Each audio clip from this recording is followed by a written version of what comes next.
How are you guys doing? Today is Thursday, May 5th, 2022. I'm James Sims, and for this episode of The Elite, I'm going to review all of yesterday's Elite matchups and performances from Wednesday, May 4th. I'm going to preview everything that's going on today as we navigate through the world of sports one day at a time. But before I do my review, I'm going to take a quick step back and look at where we are in the calendar year. We're in a pretty busy part of the sports calendar as the NFL isn't on season, but after the NFL draft, teams are starting to get their schedules and their rosters underway. Taking a look at the sports that are in season, starting within the United States, in the NBA, there are still 8 teams that are left competing for this title as we are still in the second round. We are still in the middle of game 2s in this round. In the NHL Stanley Cup, we are in the first round as we are at about the same stage of this round. Teams are in their second games as teams are starting to get a feel for one another in this playoff picture. There are 16 active teams, and it'll be a second before someone gets eliminated. In the MLB, we are just getting started as we are in the second month of this season that's going to go into the beginning of October. And not to mention, looking at what's going on with soccer, we now have a Champions League final matchup set as the last semifinal game of Champions League has been played. With that said, I'm going to start in the NBA because that's the season that's furthest along ahead. Starting in Miami in the Eastern Conference's 1-4 matchup as the Miami Heat hosted the 4-seed Philadelphia 76ers. Miami came into this matchup with a 1-0 series lead after they beat Philly by 14 in Game 1. They would go on to beat Philly by 16 in Game 2 in front of the home crowd fans as they would outscore the Sixers by 8 in both halves. On the losing end of this matchup, the 4-seed Philadelphia 76ers were led in scoring by their starting point guard Tyrese Maxey. He went on to finish with 34 points. He would go on to finish with 3 rebounds and 2 assists in 43 minutes. He would go on to shoot 12 for 22 from the field, 1 for 4 from 3, and he shot 9 for 11 from the foul line on the night. And on the winning keep going on the Sixers, their starting power forward, Tobias Harris, finished with 21 points and 4 steals in 38 minutes. He shot 9 for 17 from the field, 2 for 5 from 3 as he made his only free throw.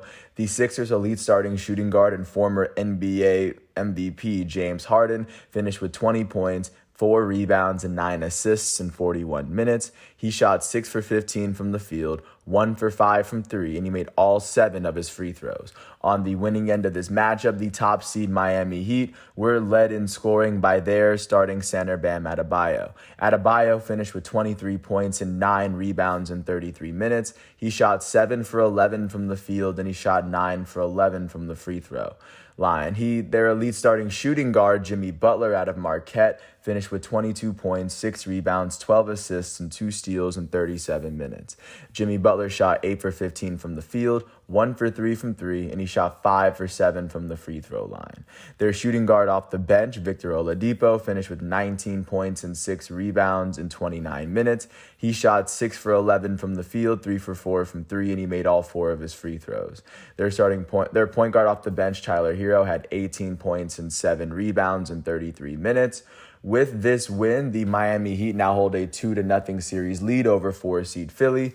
Game 3 will be held tomorrow on ESPN as the Sixers have to win 4 of the next 5 games in order to make it through. The Heat have to win 2 of the next 5 games if they want to go to the next round to face off against either the Celtics or the defending NBA champs, Milwaukee Bucks. Taking a look at the other matchup that was played yesterday, it was Game 2 in Phoenix as the NBA regular season champs hosted the 4-seed Dallas Mavericks. The Suns came into this matchup with a 1-0 series lead after they beat the Mavericks by 7. They would go on to win Game 2 at home by 20 after they outscored the Mavericks Mavericks by 22 in the second half. After trailing by 2 at halftime, they would be leading by 6 at the end of the third after they outscored the Mavericks by 8. Then they outscored the Mavs by 14 in the fourth quarter. On the losing end of this matchup, the 4-seed Dallas Mavericks were led in scoring by their elite Slovenian starting point guard Luka Doncic. He finished with 35 points, 5 rebounds, 7 assists, and 7 turnovers in 36 minutes. He shot 13 for 22 from the field, 5 for 10 from 3, and 4 for 5 from the free throw line. They are starting small forward. Reggie Bullock finished with 16 points in 37 minutes. Their point guard off the bench, Spencer Dinwiddie, had 11 points in 28 minutes. On the winning end of this matchup, the top seed Phoenix Suns were led in scoring by their elite starting shooting guard Devin Booker. He finished with 30 points, 4 rebounds, and 4 assists in 36 minutes. He shot 11 for 19 from the field, 5 for 8 from 3, and he made all 3 of his free throws. The Suns' elite starting point guard, Chris Paul, finished with 28 points, 6 rebounds, and 8 assists in 36 minutes. He shot 11 for 16 from the field, 1 for 2 from 3, and he made all 5 of his free throws. Their starting power forward, Jay Crowder, finished with 15 points and 7 rebounds in 29 minutes. He shot 4 for 7 from the field, 3 for 5 from 3, and 4 for 5 from the free throw line. Their starting small forward, Mikal Bridges, finished with 11 points, 6 rebounds, and 2 steals in 39 minutes. He shot 5 for 6 from the field and 1 for 2 from 3. With this win, the top seed Phoenix Suns are now leading the series 2-0. They are now 2 wins away from the Western Conference Finals, as the next 2 games will be in Dallas. Game 3 will be tomorrow on ESPN, just like the other series between the Heat and the 76ers. The Mavericks have to win 4 of the next 5 games if they want to make it to the Western Conference Finals. But of course, they are still alive as a team. Taking a look, there's actually no NBA basketball today, as it's actually taking a break, and it's going to switch up the order for a second as playoff basketball will return tomorrow, and I will get to what's going on tomorrow, of course. Taking a look at what's going on with Stanley Cup hockey now, starting off with Game 2 out in Raleigh, North Carolina. The Carolina Hurricanes would host the Boston Bruins, and in this matchup, they would go on to win it 5-2.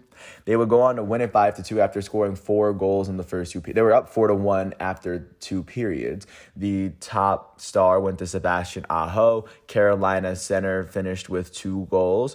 Carolina's defensive player, Tony DeAngelo, had 3 assists as he was their second star. And then Carolina's goalie, Pyotr Kochetkov, finished with 30 saves, only allowing 2 goals on the night. He was the team's 3rd star. After beating Boston 5-1 in Game 1, Carolina now leads this series 2-0, as the Boston Bruins will host the next 2 games. Boston has to win 4 of the next 5 games if they want to advance to the next round. The winner of this matchup will go to the next round to face off against the winner between the New York Rangers and the Pittsburgh Pirates, the 2 and 3 seeds in the Metropolitan Division. Taking a look at the second NHL Stanley Cup playoff game from yesterday, the defending back-to-back champs Tampa Bay Lightning will pick up their first win of this playoffs as they beat Toronto 5-3 in Toronto. They would go on to take a 5-1 lead in the third period as the Maple Leafs scored the last 2 goals of the game. The top star went to Tampa Bay's defender Victor Hedman, as he had 1 goal and a trio of assists. Their right winger, Nikita Kucherov, had 1 goal and 2 assists for himself, as he was Tampa Bay's second star. The third star of the game was Toronto's right winger Mitchell Marner, as he had a goal and an assist. With this win for Tampa Bay, the series is now even at 1, as Game 3, which is going to be in Tampa, will be tomorrow. Game 4 will be in Tampa as well, as this momentum and the next 2 home games could skew this series in favor of the defending back-to-back Stanley Cup champions. Taking a look at the third matchup from last night, the Minnesota Wild, who came in as the number 2 seed in the Central Division, hosted the 3 seed in the division, the St. Louis Blues.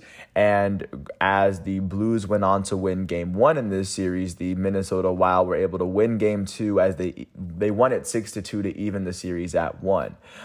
They would score the first 4 goals of the game, and their first star would be their left winger, Kirill Kaprizov. He would score a hat trick as he had 3 goals. Their second star was their center, Joel Eriksson, as Eriksson had 2 goals and an assist, as he would score the team's first goal and the team's 4th goal.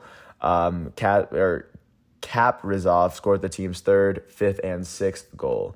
And then the third star of the game went to Minnesota's goalie, Marc-Andre Fleury, as he had 32 saves, only allowing 2 goals on the entire night in a playoff game.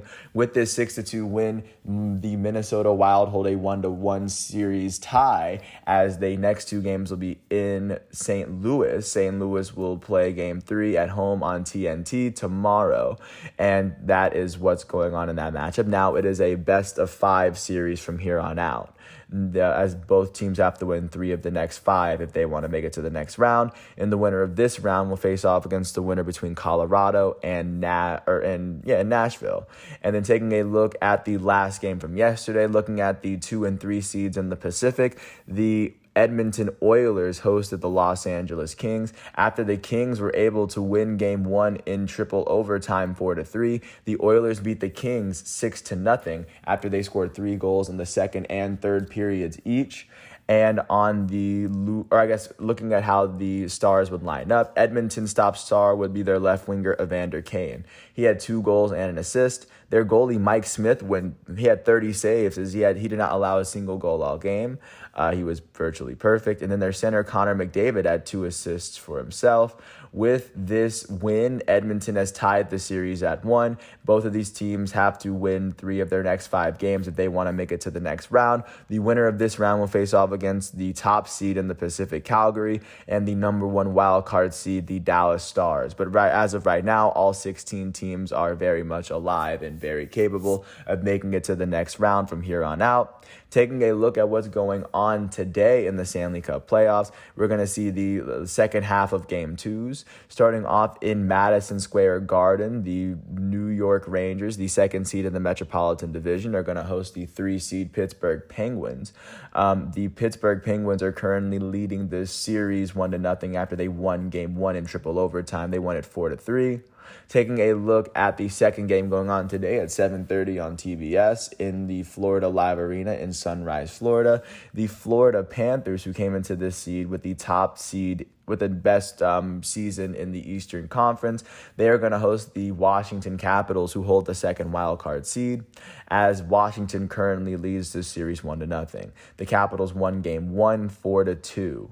Taking a look at what is going on third at 9:30 on TNT, the Colorado Avalanche, who entered this playoffs with the Western Conference's best record, are going to host the Nashville Predators, who entered as the 2nd wildcard seed. Colorado leads the series 1-0 as they beat Nashville 7-2 in Game 1. Last but not least, tonight on TBS in Calgary, Alberta, Calgary Flames are going to host the Dallas Stars after the Flames enter this matchup with the top overall seed in the Pacific Division. Dallas entered with the top wild card spot. Then right now, Calgary leads the series 1-0 after they beat Dallas 1-0. So that is how the NHL Stanley Cup is standing as of right now. Taking a look at what is going on with the MLB at this moment, there were a couple of double headers that took place yesterday. The first of which took place in Detroit. The Detroit Tigers hosted the Pittsburgh Pirates, and in this interleague matchup, the Detroit Tigers would take the first one. They won it 3-2 as they would score all of their runs in the 5th inning, both teams. The Pittsburgh Pirates scored both of their runs off of a Ben Gamel triple, and in the bottom of the 5th, Robbie Grossman would hit a sac fly to center field, and then off of a fielding error, Javi Baez would end up bringing 2 runners home, as he would pick up neither one of the RBIs. But with this win, the Tigers were able to pick up win number 8 of the year. On the losing end of this matchup, the Pittsburgh Pirates were led out by their starting pitcher, Dylan Peters. Dylan Peters would allow no earned runs off of 1 hit in the 3.1 innings he pitched.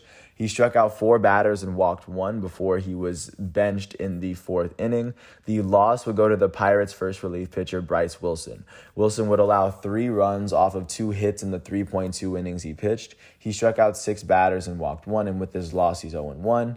In the Pirates batting lineup, their left fielder Ben Gamel went 2 for 4 with 2 RBIs. He had both of the team's RBIs. On the winning end of this matchup, the hometown Detroit Tigers were led out by their starting pitcher Michael Pineda. In Game 1, he would allow 2 earned runs off of 4 hits in the 4.1 innings he pitched. He struck out 4 batters and walked 2. The win went to the Tigers' first relief pitcher, Alex Lang. Lang would allow no earned runs off of 1 hit as he finished off the 5th inning. He struck out 2 batters and picked up his first win of the season. He was now 1-1. The save would go to the Tigers' closer, Gregory Soto. Soto allowed no earned runs in the 9th as he struck out 2. That's his 4th save of the year, if I didn't mention it before. And the only player to pick up an RBI was their right fielder, Robbie Grossman. And going into Game 2, the Pirates would win this game 7-2. They would go on to see the Tigers tied up at 2 in the bottom of the 5th. They would take the lead in the top of the 7th thanks to a wild pitch by Will Vest. And then Daniel Vogelbach's sac fly would put them up by 2 in that same inning. On the losing end of this matchup, the hometown Detroit Tigers were led out by their starting pitcher for Game 2, Alex Faedo. Faedo allowed 2 earned runs off of 8 hits in 5 innings pitched. He struck out a batter and walked 1. The loss for the Tigers in Game 2 went to their first relief pitcher, Drew Hutchison. He allowed 2 earned runs off of 1 hit in the 6th inning. He struck out a batter and walked 3. With this loss, he's 0-2. In the Tigers batting lineup, their left fielder, Robbie Grossman, went 2 for 5 with an RBI. Their third baseman, Heimer Candelario, went 2 for 5 with a run. On the winning end of this matchup, the Pittsburgh Pirates were led out by their starting pitcher, Jose Quintana. Quintana allowed 2 earned runs off of 4 hits in the 5 innings he pitched. He struck out 3 batters and walked 1. The win went to the Pirates' first relief pitcher, Zach Thompson. Thompson allowed no earned runs off of 1 hit in the 6 innings he pitched. He struck out a batter and walked 1. With this win, he's now 1-3. The save was given to the Pirates' closer, David Bednar. He allowed no earned runs off of 1 hit in the 8th and 9th innings as he struck out 3.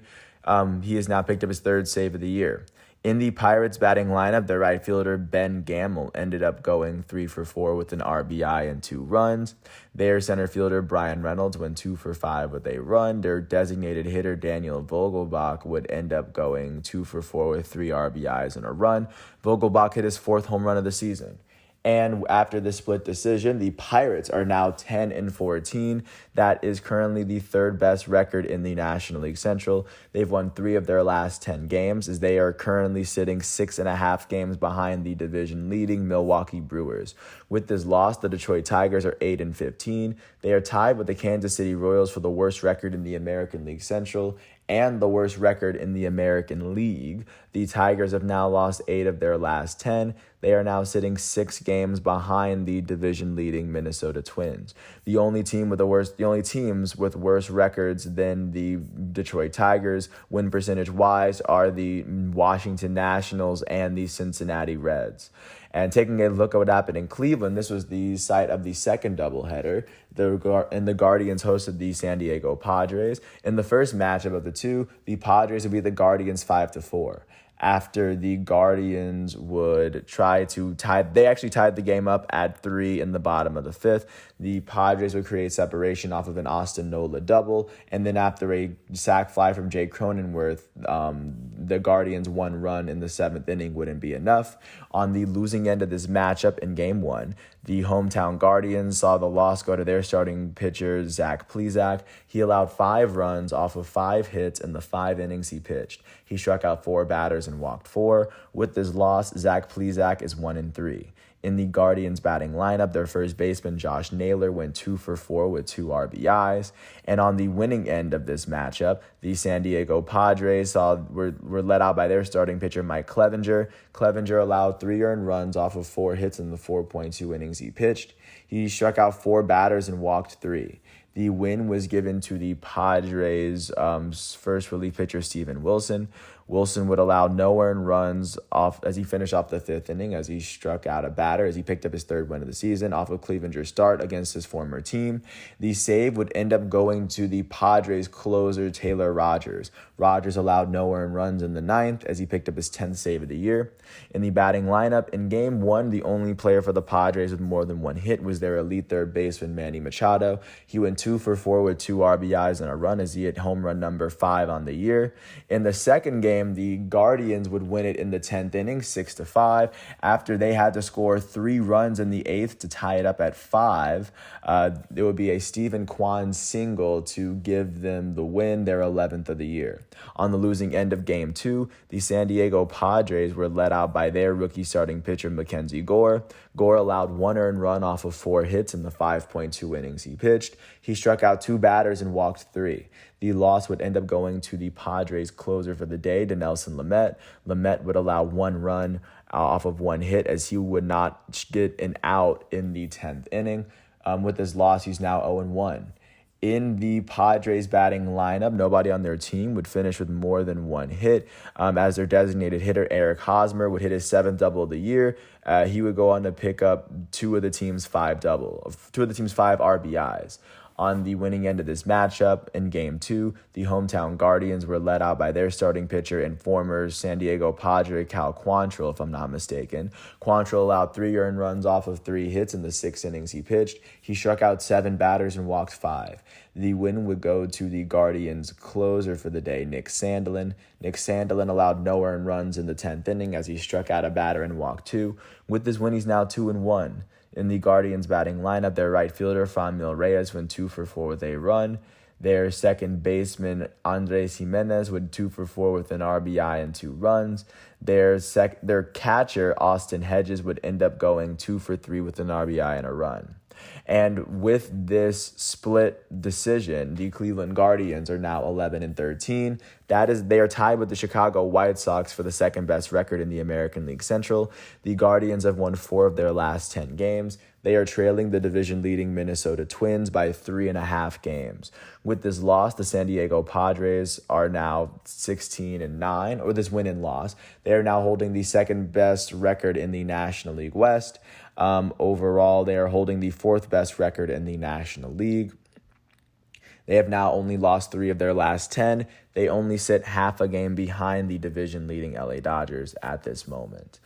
Taking a look at what happened in Miami, outside of the doubleheaders, the Miami Marlins hosted the Arizona Diamondbacks. The Diamondbacks would end up beating the Marlins 8-7 after the Marlins actually took a 7-6 lead in the top of the 8th. The Diamondbacks would score 2 runs in the top of the 9th off of a 2-run home run from Pavin Smith to win them the game.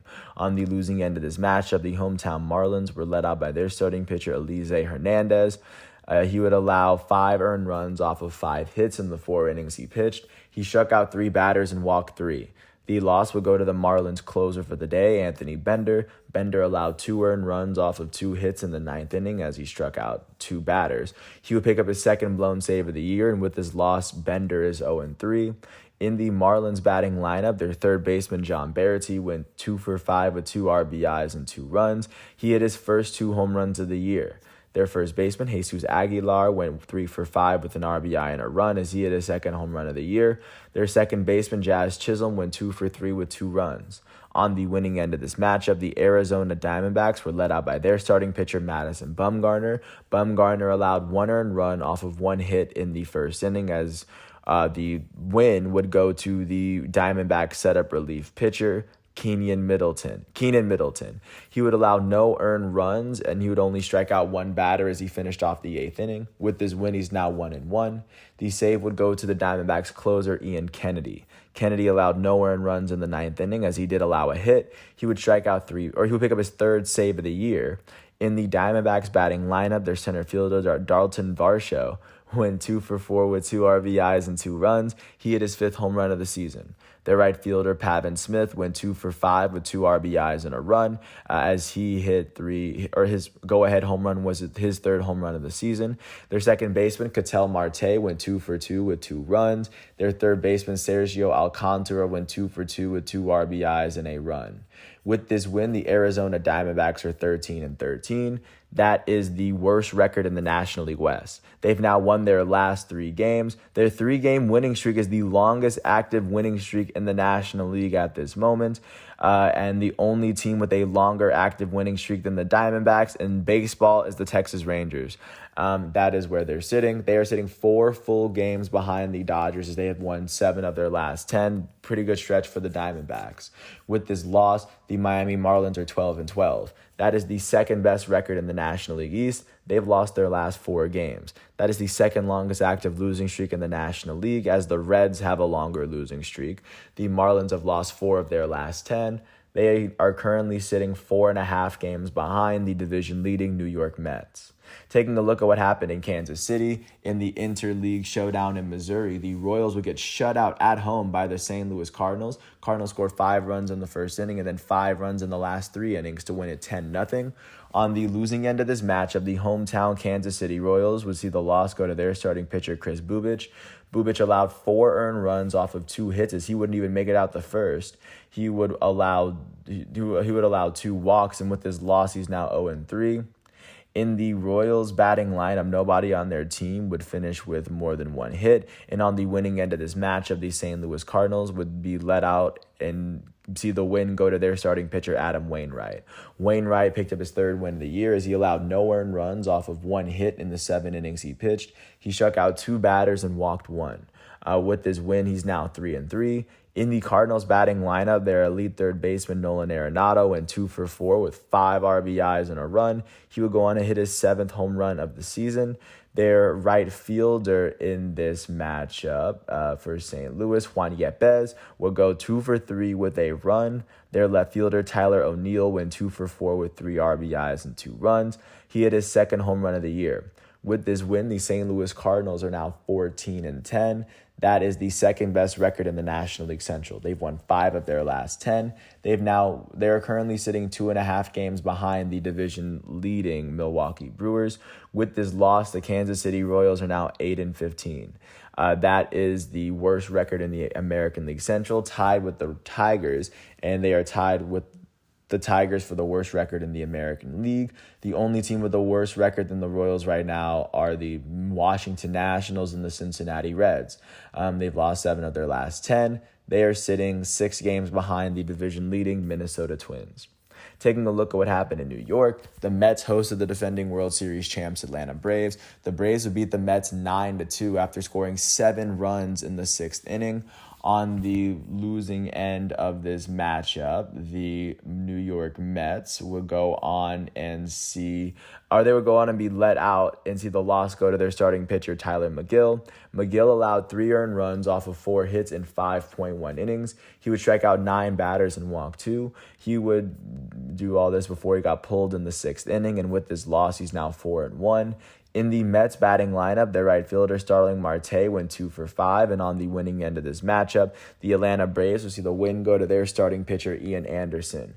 Ian Anderson will go on to allow 1 earned run off of 5 hits in the 5.1 innings he pitched. He struck out a batter and walked 4. With this win, he's now 3-1. In the Braves batting lineup, their center fielder, Adam Duvall, went 2 for 4 with 2 RBIs and a run. Their shortstop, Dansby Swanson, went 2 for 3 with an RBI and 2 runs. And with this win, the Atlanta Braves are now 12-15. That is the 3rd best record in the National League East, as they've won 5 of their last 10. They are currently sitting 6 games behind the division-leading New York Mets. With this loss, the New York Mets are still leading the NL East, as they've lost 4 of their last 10. They are currently sitting 4.5 games ahead of the second-place Miami Marlins in their division at the moment, as they have the 3rd best record in the National League record-wise. They have the most wins total. That's where the New York Mets sit. Taking a look at what happened in Houston, the Astros hosted the Seattle Mariners. The Astros beat the Mariners 7-2. They scored all 7 of their runs before the Mariners scored both of their runs in the 7th inning.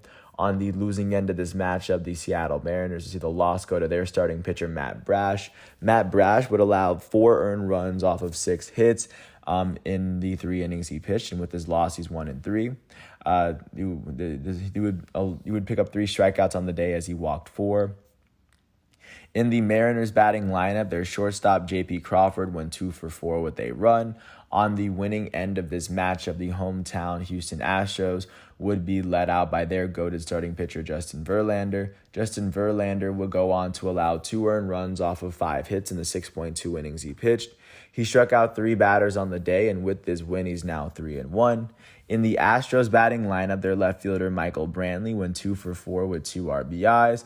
Their elite third baseman Alex Bregman went 3 for 3 with 3 RBIs and 2 runs. With this win, the Houston Astros are 14-11. That is the second best record in the American League West. They've now won their last 3 games. They are currently tied with the White Sox and the Tampa Bay Rays for the second longest active winning streak in the American League. Only the Rangers have a longer active winning streak right now. With this law, or I guess say right before I get to that, the Astros have won 7 of their last 10 games. The Astros are currently trailing the division-leading Los Angeles Angels by 1.5 games. With this loss, the Seattle Mariners are 12-13. That is the 3rd best record in the American League West. They've lost their last 3 games. That is the second longest active losing streak in the American League. Only the A's have a longer losing streak. The Mariners have lost 7 of their last 10 games. They are trailing the division-leading Los Angeles Angels by 3.5 games. Taking a look at what happened in Oakland in the Bay Area, the Athletics hosted the Tampa Bay Rays. The Rays would end up beating the A's 3-0, scoring all 3 of their runs in the 8th inning, as 2 of them came off of a Manuel Margot single, and then 1 of them came off of a balk with the bases loaded. I don't know if the bases were loaded. Don't take my word for that. But on the losing end of this matchup, the A's, who were shut out, by the way, were led out by their starting pitcher, Frankie Montas. Frankie Montas allowed no earned runs off of 4 hits in the 7 innings he pitched. He struck out 6 batters and walked 1. The loss would go to the A's first relief pitcher, Zach Jackson. He allowed 3 earned runs off of 1 hit as he would get pulled in the 8th inning. He would strike out a batter and walk 2. With this loss, he's 0-1. In the A's batting lineup, nobody on their team finished with more than 1 hit. On the winning end of this matchup, the Tampa Bay Rays were led out by their starting pitcher and former multiple-time Cy Young winner, Corey Kluber. He allowed no earned runs off of 3 hits in the 6 innings he pitched. He struck out 7 batters and then walked 1. The win would go to the Rays' first relief pitcher, J.P. Feyereisen. Feyereisen would allow no earned runs off of 1 hit as he would pitch the entire 7th and then get pulled in the 8th. He would strike out a batter. With this win, he's now 2-0. The save was now given to the Rays closer, Andrew Kittredge. He allowed no earned runs in the 9th, and with this save, he now has 4. In the Rays batting lineup, their right fielder, Manuel Margot, went 2 for 4 with 2 RBIs. Their third baseman in this matchup, Isaac Paredes, would go 2 for 4. With this win, the Tampa Bay Rays are now 15-10. That is the 3rd best record in the American League East. They have now won their last 3 games. They are tied with the White Sox and the Astros for the second longest active winning streak in the American League, as the Rangers are the only team in the American League with a longer active winning streak. The Tampa Bay Rays have won 7 of their last 10. They are sitting 3 games behind the division-leading New York Yankees. With this loss, the Oakland Athletics are 10-15. That is the worst record in the American League West. They have now lost their last 6 games. That is the longest active losing streak in the American League. The only team in baseball with a longer active losing streak is the Cincinnati Reds. The A's have lost 8 of their last 10. They are sitting 5.5 games behind the division-leading Los Angeles Angels at this point. Jumping out to Philadelphia, the Phillies hosted the Texas Rangers. The Rangers are looking like one of the hotter teams in baseball right now, as they were able to beat the Phillies 2-1 in the 10th inning. No one was able to score until then. The Rangers scored on a 2-run single from Brad Miller. Philly scored only off of a ground ball from Odubel Herrera. On the losing end of this matchup, the hometown Phillies were led out by their starting pitcher, Zach Wheeler. Wheeler allowed no earned runs off of 6 hits in 7.2 innings pitched. He struck out 7 batters and would walk 1. The loss would end up going to the Phillies closer, Brad Hand. Hand would allow 2 runs in the 10th inning as he struck out a batter and walked 2. With this loss, he's now 1-1. In the Phillies batting lineup, their elite right fielder Nick Castellanos went 3 for 4. On the winning end of this matchup, the Texas Rangers were led out by their starting pitcher Martin Perez. He allowed no earned runs off of 4 hits in the 7 innings he pitched. He struck out 4 batters and walked 4. The win will go to the Rangers' setup relief pitcher Matt Bush. He allowed no earned runs as he finished off the 9th inning. With this win, he's now 1-1. The save would end up going to the Rangers closer Joe Barlow. Barlow allowed 1 run in the 10th inning as he struck out 2. He now has 3 saves on the year. In the Rangers batting lineup, their elite second baseman Marcus Semien went 2 for 3. With this win, the Texas Rangers are now 10-14. That is the 4th best record in the American League West. They have now won their last 4 games. They are now holding on to the longest active winning streak in the American League, and they have the longest active winning streak in all of baseball right now. They've won 5 of their last 10 games. They are currently sitting 5 games behind the division-leading Los Angeles Angels. With this loss, the Philadelphia Phillies are now 11-14. That is the 4th best record in the National League East. They've now lost their last 3 games. That is the 3rd longest active losing streak in the National League. They've lost 5 of their last 10 games. They are sitting 6 games behind the division-leading New York Mets. Taking a look at where the Baltimore Orioles are, they hosted the Minnesota Twins. They were able to pull off a 9-4 win after scoring all 9 of their runs in the 3rd and 4th innings combined. On the losing end of this matchup, the Minnesota Twins would see the loss go to their starting pitcher, Dylan Bundy. Dylan Bundy allowed 9 earned runs off of 11 hits in the 3.2 innings he pitched. He would strike out 3 batters and walk 2. With this loss, Ted Bundy is 3-2. In the Twins batting lineup, their right fielder Trevor Larnach went 2 for 4 with a run. Their elite shortstop Carlos Correa went 1 for 4 with 2 RBIs and a run. On the winning end of this matchup, the hometown Baltimore Orioles would see the start go to their starting pitcher for the day, Kyle Bradish. Bradish allowed 4 earned runs off of 6 hits in the 4 innings he pitched. He struck out 3 batters and walked 2. The win for the Orioles went to their first relief pitcher, Cionel Perez. Perez allowed no earned runs off of 1 hit in the 5th and 6th innings. He would go on to strike out a batter and walk 1. With his win, Perez is now 1-0. In the Orioles batting lineup, their center fielder, Cedric Mullins, went 2 for 5 with 2 RBIs and 2 runs as he had his 3rd home run of the year. Their designated hitter, Trey Mancini, went 3 for 3 with 2 runs. Their first baseman, Ryan Mountcastle, went 2 for 4 with an RBI. With this win, the Baltimore Orioles are now 9-16. That is the worst record in the AL East as they've won 3 of their last 10. They are sitting 9 games behind the division-leading New York Yankees. With this loss, the Minnesota Twins are now 15-10. That is currently the best record in the American League Central. They are sitting 3.5 games ahead of the second-place Chicago White Sox as they have lost only 2 of their last 10 games. Taking a look at what happened in Toronto, the Blue Jays hosted the New York Yankees. The Blue Jays would end up beating the Yankees 2-1 as all of the scoring was done after the 3rd inning. On the losing end of this matchup, the New York Yankees, who saw their 11-game winning streak come to an end, would see the loss go to their starting pitcher, Nestor Cortes. Nestor Cortes would allow 2 earned runs off of 4 hits in the 4 innings he pitched. He struck out 3 batters and walked 4. With this loss, he's now 1-1. In the Yankees batting lineup, nobody on their team had more than 1 hit. That would be attributed to great pitching from the Blue Jays, as the Blue Jays didn't have a player with more than 1 hit either. On the Yankees, the only RBI and run came from their left fielder, Joey Gallo, as he hit his 3rd home run of the season. On the winning end of this matchup, the home side Toronto Blue Jays were led out by their starting pitcher, Yusei Kikuchi. Yusei Kikuchi would allow 1 earned run off of 3 hits in the 6 innings he pitched. He would go on to strike out 7 batters, and then he would go on to walk 1. And with this win, he's now 1-1. The save was given to the Blue Jays closer, Jordan Romano. Jordan Romano allowed no earned runs off of 2 hits in the ninth inning as he struck out a batter and walked 1. He picked up his 12th save of the year. In the Blue Jays batting lineup, no one on their team had more than 1 hit. Their elite third baseman, Matt Chapman, would go 1 for 2 with an RBI and a run as he hit his 5th home run of the year. With this win, the Toronto Blue Jays are 16-10. That is the second best record in the American League East. They are tied with the Los Angeles Angels for the second best record in the American League. They've won 6 of their last 10 games. They are trailing the New York Yankees by 2.5 games in the division. With this loss, the New York Yankees are now 18-7 after their 11-game losing streak has come to an end. They are now sitting 2.5 games ahead of the Toronto Blue Jays. They are still holding the best record in the MLB as they are the only team who's won at least 70% of their games so far, as they are 25 games into the season.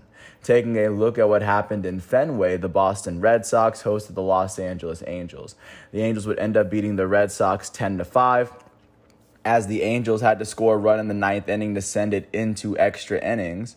It would be a single from Jared Walsh, and then they would end up scoring 6 runs in the 10th inning, 3 of them off of a home run from Jared Walsh, and then 2 of them off of a home run from Taylor Ward.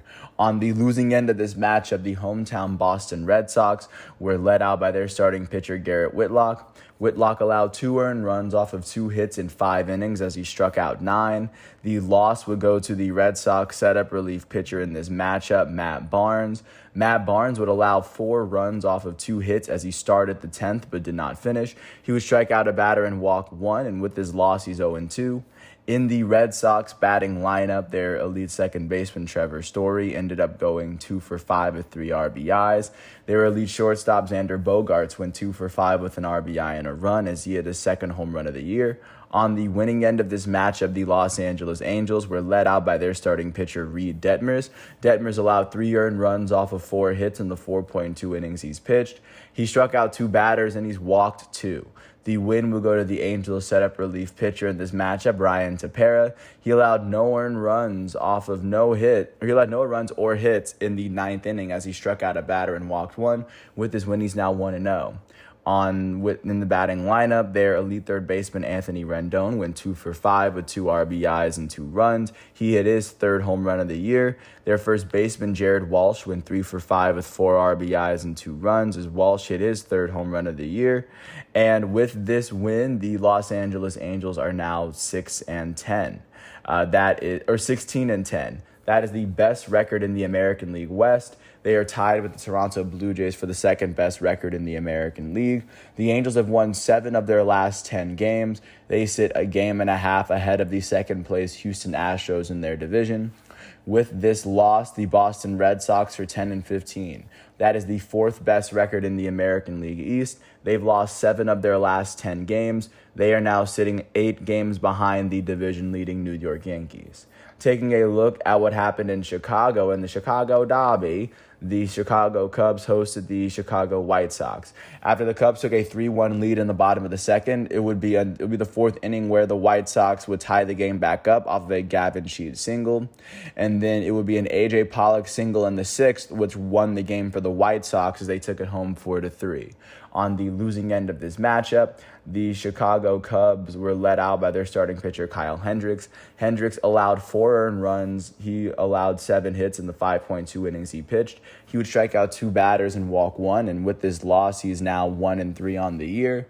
In the Cubs batting lineup, their third baseman, Patrick Wisdom, went 2 for 3 with an RBI and a run. He hit his 5th home run of the year. Their second baseman, Nick Madrigal, will go 2 for 3. And on the winning end of this matchup, the Chicago White Sox were led out by their starting pitcher, Lucas Giolito. Giolito allowed 3 earned runs off of 3 hits in the 5.2 innings he pitched. He struck out 10 batters and walked 2. With this win, Lucas Giolito is 1-1 in 2022.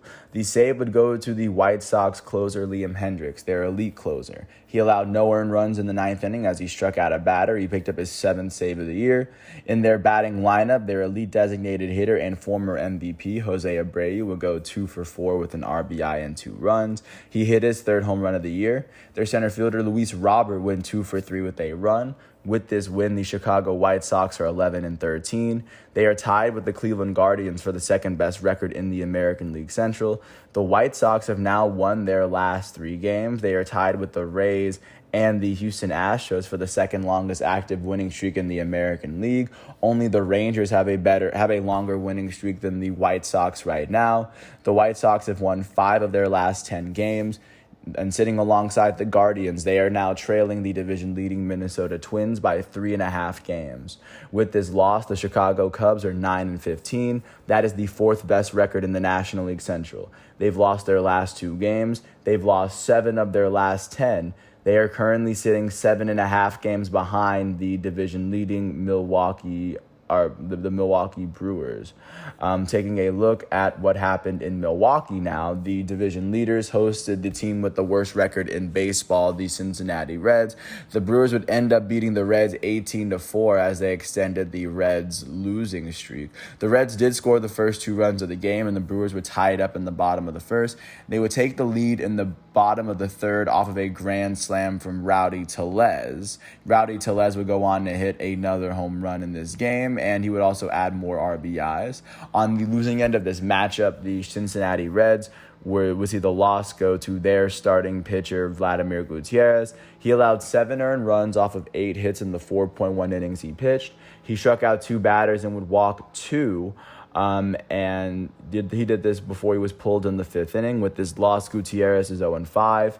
In the Reds batting lineup, their designated hitter, Mike Moustakas, went 2 for 4 with an RBI.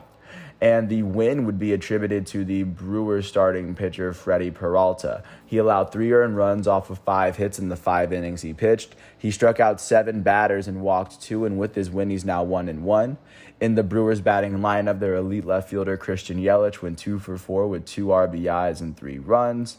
Their designated hitter and former MVP, just like Yelich, Andrew McCutchen, went 4 for 5 with 4 RBIs and 2 runs on the day.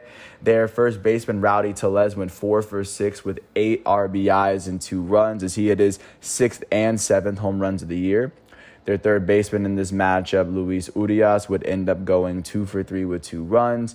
Their center fielder, Lorenzo Cain, went 2 for 3 with 2 runs as well. With this win, the Milwaukee Brewers are now 17-8. That is the best record in the National League Central. They've won their last 2 games, and they've won 8 of their last 10. They are sitting 2.5 games ahead of the second-place St. Louis Cardinals in their division. They are currently holding on to the second best record in the National League win percentage wise, as the only team with a better win percentage than them in the National League are the Los Angeles Dodgers. And when you look out to the league, the Yankees also have a better record than the Brewers too. With this loss, the Cincinnati Reds are 3-21. That is the worst record in the National League Central, as they have now lost all 8 of their games, and they've lost 9 of their last 10. They are currently sitting 13.5 games behind the division-leading Milwaukee Brewers. And they are holding on to the worst record in all of baseball at this moment, if I didn't mention this a million times before. And taking a look at what happened in the Mile High City, the Colorado Rockies hosted the Washington Nationals. The Rockies were able to beat the Nationals 5-2 after scoring all 5 of their runs in the 4th inning. On the losing end of this matchup, the Washington Nationals would see the loss go to their starting pitcher, who pitched the entire game for them, Patrick Corbin. He allowed 5 runs off of 9 hits in the 8 innings he pitched, as he struck out 3 batters. With this loss, Patrick Corbin is 0-5 on the year. In the Nats batting lineup, their second baseman, Cesar Hernandez, would end up going 2 for 4 with an RBI. Their designated hitter, Yadiel Hernandez, would go 2 for 4. And then on the winning end of this matchup, the hometown Colorado Rockies would see the win go to their starting pitcher, Austin Gomber. Gomber allowed 2 earned runs off of 7 hits in the 6.2 innings he pitched. He struck out 6 batters and walked 1. With this win, he's now 2-2. The save would go to the Rockies closer, Daniel Bard. He allowed no earned runs in the 9th inning as he struck out 2. He picked up his 7th save of the year. In the Rockies batting lineup, their third baseman, Ryan McMahon, would go 2 for 4 with a run. Their second baseman, Brendan Rodgers, went 2 for 4 with a run. And with this win, the Colorado Rockies are now 14-10. That is the second but that's the fourth best record in the National League West. They've now won 5 of their last 10 games, and they are currently sitting 2 games behind the division-leading Los Angeles Dodgers and the National League-leading LA Dodgers. With this loss, the Washington Nationals are 9-17. That is the worst record in the National League East.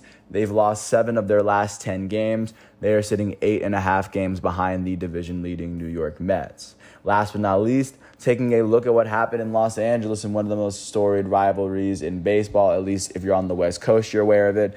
The Dodgers hosted the San Francisco Giants. As both teams are sitting at the top of the division, the Dodgers would end up beating the Giants 9-1 after the Giants scored the first run of the game in the second. Trey Turner's RBI single in the fourth would tie the game up, and Will Smith's single would put the Dodgers on top, where they would score 9 unanswered, of course. On the losing end of this matchup, the San Francisco Giants saw the loss go to their starting pitcher, Alex Wood. Alex Wood would go on to allow 3 earned runs off of 4 hits in the 5.1 innings he pitched. He struck out 7 batters and walked 2. With this loss, Alex Wood is 2-2. In the Giants batting lineup, nobody on their team would finish with more than 1 hit, as their shortstop and multiple-time Gold Glove winner, Brandon Crawford, would hit his second home run of the year. He went 1 for 3.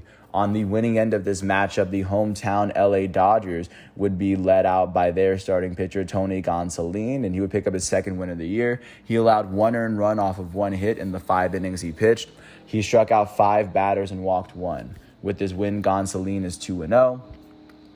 In the Dodgers batting lineup, their elite right fielder Mookie Betts went 2 for 3 with 2 RBIs and 2 runs. He hit his 4th home run of the year. Their third baseman Max Muncy went 2 for 4 with 2 RBIs and 2 runs as he hit his 3rd home run of the year. Their second baseman Gavin Lux went 2 for 4 with an RBI and a run. And with this win, the Los Angeles Dodgers are now 16-7. That is the best record in the National League West currently at this moment. They are holding on right now to a 3-game winning streak, as they are holding on to the longest active winning streak in the National League alongside the Arizona Diamondbacks. They've won 6 of their last 10 games. They are sitting a full game ahead of the second place San Diego Padres in their own division. They have the best winning record they're the best winning percentage in the National League as of right now. With this loss, the San Francisco Giants are now 14-10. That is the 4th best, or they're tied with the Rockies for the 3rd best record in the National League West. They've now lost their last 3 games. They are tied with the Phillies for the 3rd longest active losing streak in the National League. They've lost 5 of their last 10. They are sitting 2.5 games behind the LA Dodgers alongside the Colorado Rockies. So that is where the MLB finds itself right now, and taking a look at these games as they are getting ready to be played today. Because it's Thursday, we are going to have some early games, and there's going to be no primetime games. At 1:35, Rich Hill and the Boston Red Sox are going to host the LA Angels, who are leading the AL West. Leading out the Angels is their elite starting pitcher in the reigning American League MVP, Shohei Ohtani. Ohtani enters his matchup holding a 2-2 record and a 4.19 ERA. At 1:40, Adrian Hauser and the Milwaukee Brewers are going to host Hunter Green and the Cincinnati Reds. At 3:10, Antonio Senzatella and the Colorado Rockies are going to host Aaron Sanchez and the Washington Nationals. At 6:10, Aaron Savali and the Cleveland Guardians are going to host Jose Barrios and the Toronto Blue Jays. At 6:45, Aaron Nola and the Philadelphia Phillies are going to host Taijuan Walker and the New York Mets. At 7:05, Spencer Watkins and the Baltimore Orioles are going to host Chris Archer and the Minnesota Twins. At 8:10, Jose Urquidy and the Houston Astros are going to host Tarek Skubal and the Detroit Tigers. At 9:40, Nick Martinez and the San Diego Padres are going to host Jesus Luzardo and the Miami Marlins. At the same time, Robbie Ray and the Seattle Mariners are going to host Shane McClanahan and the Tampa Bay Rays. Robbie Ray enters his matchup with a 2-2 record, holding a 4.15 ERA, coming off of his season where he was the American League Cy Young winner. And then at 9:45, Logan Webb and the San Francisco Giants are going to host Miles Mikolas and the St. Louis Cardinals, as both of these teams have a 14-10 record. So that's what baseball is looking like. Last but not least, taking a look at what's going on outside of this continent in terms of soccer. Yesterday was the second leg of the second matchup of the Champions League semifinal. Is now the Champions League final is set. Real Madrid hosted Manchester City. And looking at how we would get to this specific matchup, Real Madrid would make it through the quarterfinal to beat Chelsea. And then, of course, looking at how Man City would get here, they beat Atletico Madrid on aggregates. In the first leg of this matchup, Man City was up 4-3 after De Bruyne and Jesus scored the first 2 goals in the first half.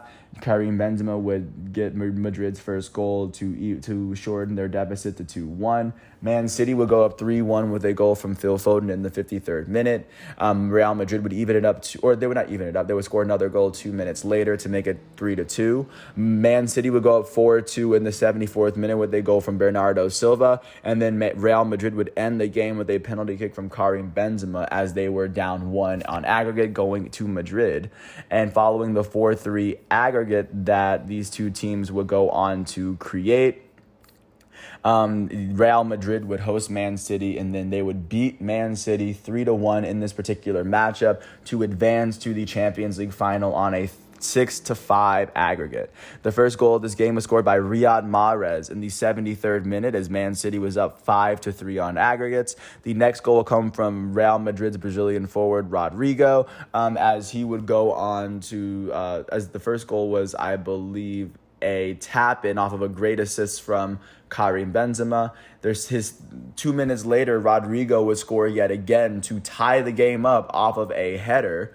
And then once it went to extra time, it would be a penalty kick drawn by Karim Benzema, Real Madrid's elite French striker, and then he would end up scoring the penalty kick to send Real Madrid to the Champions League final, where it is a rematch of 2018. They will face off against Liverpool, a much stronger Liverpool side after Liverpool had already won in 2018. And Liverpool's, of course, going to face a much stronger, a much younger, a much new revamped Real Madrid side since Ronaldo left. So this will be a very interesting Champions League final as it's already set up. Taking a look at what's going on today. Today will be the second leg matches of Europa League, as following today, the Europa League finals should be set. They're both going to be at 3 o'clock. Eintracht Frankfurt in Germany is going to host West Ham from England. Looking at the first leg of how that matchup ended up going, the first goal was scored from Ansgar Knauf of Frankfurt in the very first minute. West Ham would score in the 21st minute from Michail Antonio to even up the game, and then it will be Daichi Kamada taking the 54th minute goal to put Frankfurt to give them the lead going in. And then looking at the second matchup, the Scottish champs Rangers are going to host RB Leipzig from Germany. RB Leipzig currently leads this aggregate 1-0. As in this first matchup, their only goal came from Angelino in the 85th minute. So that is, of course, how Leipzig is going into this matchup as they hold the 1-0 aggregate, but they are going to be playing in Scotland. So that'll be very interesting to see how this will end. And with that said, I do want to thank everybody for listening to all 56 minutes of this piece. I really do hope all is well. And I want to thank the ESPN, the NBA, NHL, MLB, and FIFA websites for giving me all the facts and figures and all the numbers. I want to apologize for all the names that I butchered, and I do want to thank everyone for listening. I do hope all is well, and I do have more episodes of this piece because the best thing about sports is that it creates its own script, and here I am just narrating it. Thanks for listening. I hope all is well, and I'll catch you with more tomorrow. Peace out.